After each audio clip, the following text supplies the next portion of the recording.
Hello all, welcome to Mythologics YouTube channel. ఈరోజు మనం తెలుసుకోబోయే కథ బీర్బల్ తెలివి. మరి ఆలస్యం ఎందుకు, కథలోకి వెళ్ళిపోదామా?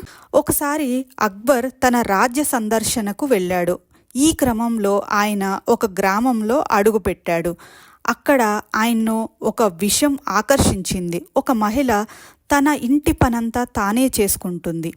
పాత్రలు తోమడం, ఇల్లు వాకిలి శుభ్రం చేసుకోవటం, ఇలా రోజంతా ఏదో పని చేసుకుంటూనే కనిపించింది. తర్వాత కొన్ని రోజులకు అక్బర్ తన రాజధానికి చేరుకున్నాడు. రాణికి సేవ చేస్తున్న పరిచారికులందరినీ వెంటనే విధుల్లో నుంచి తొలగించాడు. ఇకపై పనులన్నీ సొంతగా చేసుకోవాలని రాణిని ఆదేశించాడు. ఆమె నిర్ఘాంతపోయింది. తన వల్ల కాదని చెప్పినా అక్బర్ వినలేదు. ఆ గ్రామీణ మహిళ అన్ని పనులు చేసినప్పుడు నువ్వెందుకు చేసుకోలేవు అని వాదించాడు. తన మాటను ఖచ్చితంగా పాటించాల్సిందే అన్నాడు. కొన్ని రోజులు గడిచాయి. అంతంత పని చేయడం రాణి వల్ల కావడం లేదు. ఎలాగైనా ఈ సమస్య నుంచి బీర్బల్ తనని బయట పడేయగలడేమోనని యోచించింది. అతడికి విషయం మొత్తం చెప్పి సాయం చేయమని కోరింది.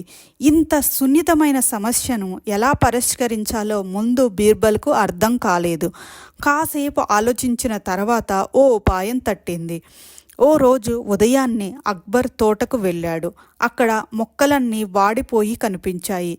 అక్బర్ అగ్గి మీద గుగ్గిలమయ్యాడు. తోటమాల్ని పిలిపించి చివాట్లు పెట్టాడు. అటూ ఇటూ చూడు, మొక్కలు ఎలా వాడిపోయాయో, వాటికి నీళ్లు పోయకుండా ఏం చేస్తున్నావు అని ప్రశ్నించాడు. ప్రభు, మన్నించాలి, మొక్కలకు నీళ్లు పెట్టాల్సిన అవసరం లేదని బీర్బల్ చెబితేనే నేను మానుకున్నాను. ఇందులో నా తప్పేమీ లేదు అని తోటమాలి వినయంగా చెప్పాడు. అసలే కోపం మీద ఉన్న అక్బర్కు బీర్బల్ చేసిన పనికి మరింత ఆగ్రహం వచ్చింది. వెంటనే బీర్బల్ను పిలిపించి ఎందుకిలా చేశావు అని గట్టిగా అడిగాడు. ప్రభు, అడవిలోని చెట్లకు మొక్కలకు ఎవరైనా నీళ్లు పోస్తారా?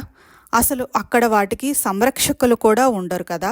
అయినా అవి ఎండి మూడవకుండా బాగానే బతుకుతున్నాయి. అలాంటప్పుడు మన తోటలోని మొక్కలకు చెట్లకు మాత్రం ప్రత్యేకంగా నీళ్లు పెట్టడం ఎందుకని నేనే వద్దన్నాను అని సమాధానం చెప్పాడు బీర్బల్. అడవిలో పెరిగే మొక్కలకు మన ఉద్యానవనంలో పెరిగే మొక్కలకు తేడా లేదా అని బీర్బలతో అనబోయిన అక్బర్కు మరీ అపురూపంగా పుట్టి పెరిగిన మహారాణికి చిన్ననాటి నుండి పనులు చేయడం అలవాటైన మహిళలకు తేడా లేదా అని బీర్బల్ అడుగుతున్నట్లు అనిపించింది. తను చేసిన తప్పేంటో అక్బర్కు అర్థమైంది. మరుసటి రోజు నుంచే రాణి మహల్కు పరిచారికలు పనిలోకి వచ్చారు. రాణి బీర్బల్కు కృతజ్ఞతలు చెప్పుకుంది.